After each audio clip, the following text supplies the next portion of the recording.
So a coast and catchment management program provides a tremendous opportunity for coordination of projects. There are more than 30 organisations across the catchment doing great things, but it's ad hoc.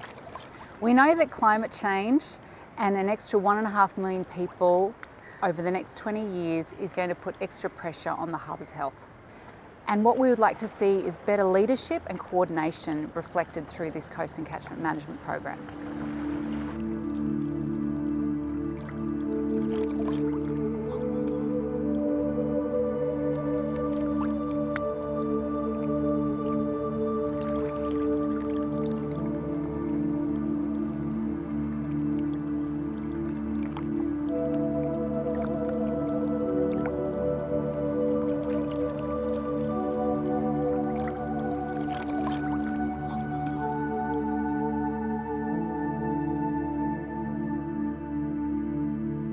We've got stories that talk about even how the river was created.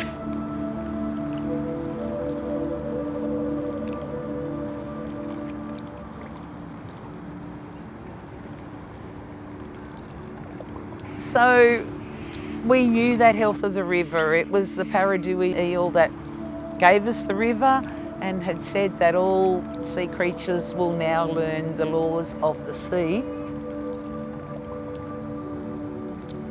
With the bull shark engraving, it was so that we were aware.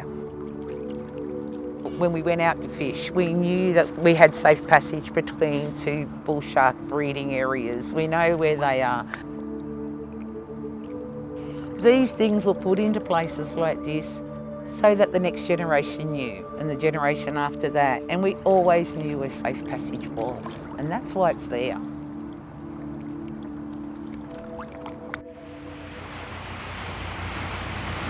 Well, when these ships came into Sydney Harbour with the first fleet and settled in the Circular Quay area, they decided on a spot where there was a stream. But what they did in settling there, they started polluting it. They started to throw their garbage in, and all the excrement that came out of their animals landed in the tank stream. And that was the first sign of polluting Sydney Harbour. And that continued all the way through to the 1970s, when it became obvious that the harbour was suffering. The harbour was being a dumping ground.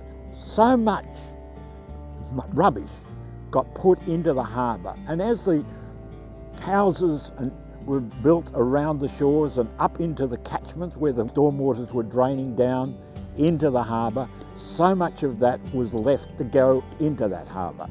And so over time, what we had was effectively a cesspool.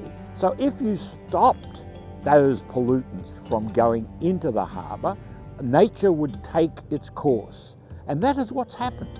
As the industries have been shut down and moved elsewhere, and residences have taken their place, many steps through environmental laws, sound environmental laws, have been put in place to try to stop those pollutants from entering into the harbour. However, we have to be eternally vigilant.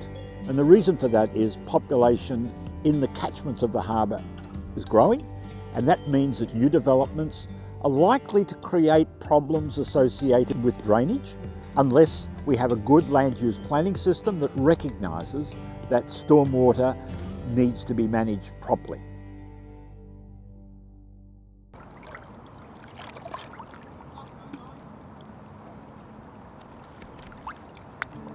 We do cleanups at least once a month. There's just an enormous amount of bottles, bottle tops, everything from toothbrushes, clothes, combs, and the amount of styrofoam. It's just revolting. It's filthy, it's unsafe, and it's unhealthy. I suppose I want people to start by putting the rubbish in the bin. If we don't pick any of that up, it ends up down here. I'd love to be able to take my kids down here and jump off, the sea wall and have a swim, and have a swim with lots of thousands of families across Western Sydney. So I think that's my vision. There's lots of creeks that I could just picture, cleaner water and the ability for families just to be able to swim and enjoy themselves in the beautiful natural environment that we have, rather than having to travel a long way or go to pools to actually learn to swim and to cool down and have fun. Just by simply putting rubbish in the bin, it will make a huge difference to our river, making it swimmable again. You can envisage a catchment as by bringing your hands together and tipping them so that the thumbs become the ridge lines and the pointing downwards towards the tips of the fingers is where the drainage is heading. And the drainage is heading in a way where the water will flow to the harbour. Sydney Harbour is the largest natural harbour in the world and the largest urban catchment in Australia.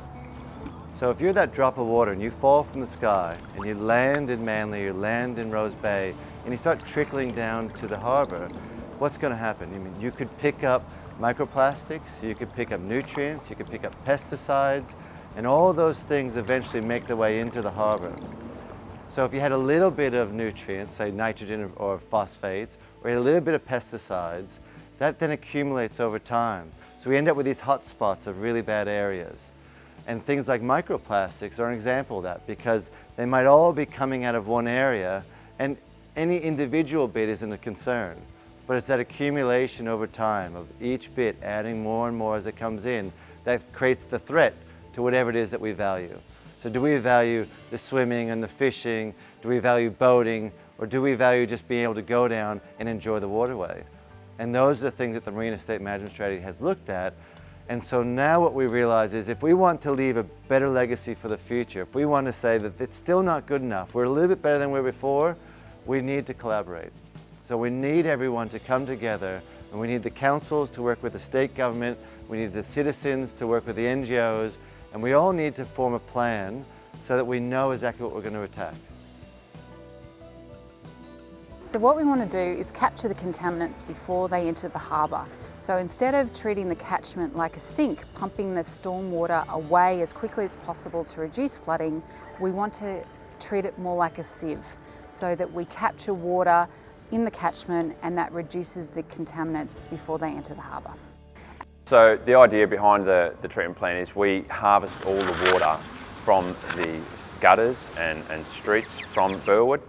We drag it into the treatment plant, harvest it in here, treat it in here, and then send it on to our sports fields for irrigation purposes. That means less contaminants and nasties going out to the water and to the harbours and the rivers. Sydney Water has a program of naturalising the concrete lined channel. That will help filter out pollutants on their way to the harbour. The concrete channel that was here before was like a highway for water. It was just straight out into the bay, really fast flow. Roughening the channel up with rocks and plants slows the water down, which is a good thing. It's more like a natural flow. So rather than having steep concrete with very little homes for animals and plants to live, you've got a more natural, gently sloped bank with all sorts of nooks and crannies, rocks and plants for animals to live. The Powers Creek naturalisation is a template that could be replicated in other areas. Naturalisation fits well with a regional approach to managing a harbour or any waterway. Transport New South Wales is doing an amazing job keeping the harbour free of rubbish. Imagine if we could capture that rubbish before it enters the harbour. Our Maritime Environmental Services team patrols 365 days a year collecting rubbish from the estuaries from Sydney Harbour. We remove over 2,000 cubic metres of rubbish, which equates to around about 8,000 household wheelie bins. Sydney Harbour has definitely improved over the years, but there's still a long way to go, and it's going to take a collective effort from government, from local government, from stakeholders, from members of the public to really be committed to cleaning up Sydney so that it is the great place to visit, the pristine harbour, the world icon that it is. There's some extraordinary leaps and bounds being undertaken to bring back life to the harbour. The collaboration project between North Sydney Council and Sydney Institute of Marine Science through their Living Seawalls project is a great example of this. So seawalls are taking up around 50% of the Sydney Harbour foreshore now, and they've replaced a lot of the natural habitat we would normally have. The kinds of microhabitats we've installed here, the rock pools, the crevices, the swim-throughs for fish, these can all contribute to the health of the harbour at other locations as well. This project and the Coastal Management Program provides an opportunity and a template for other councils to replicate these sorts of programs throughout the harbour.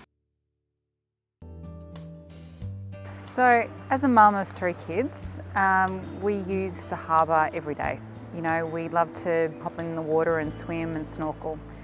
And so having beautiful, clean water and seeing a diversity of marine life in the water is really important for us. The white seahorse has recently been listed as the first threatened seahorse species in Australia. It has experienced quite dramatic declines in numbers due to the loss and the degradation of natural habitat, including numerous seagrass beds in Sydney Harbour.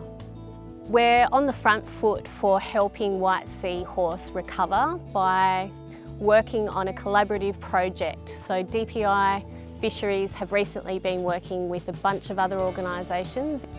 We have collected breeding pairs from Sydney Harbour, bred them in Sydney Aquarium, enhanced their habitat by building seahorse hotels, and then reintroduced the juveniles back into Sydney Harbour. So as a mum, the health of the harbour is so important to me and my family.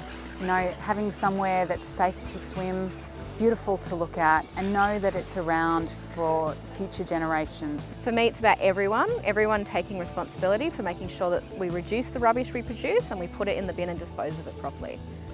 The water and the land are one. There's no division. Just because it's a bit of water doesn't mean that our care for that same spot doesn't extend to the water. So what we hope that comes out of this is that in the end we've got a program of works that says this is what we're going to fix and why, and for the next 10 years we've got an exact plan to get there. But it requires a coordinated program to be established that leverages off all the great work of all the organisations, but also, you know, expands on that and has leadership and coordination across the catchment. We must be eternally vigilant to maintaining the quality and the beauty and the wonders of Sydney Harbour.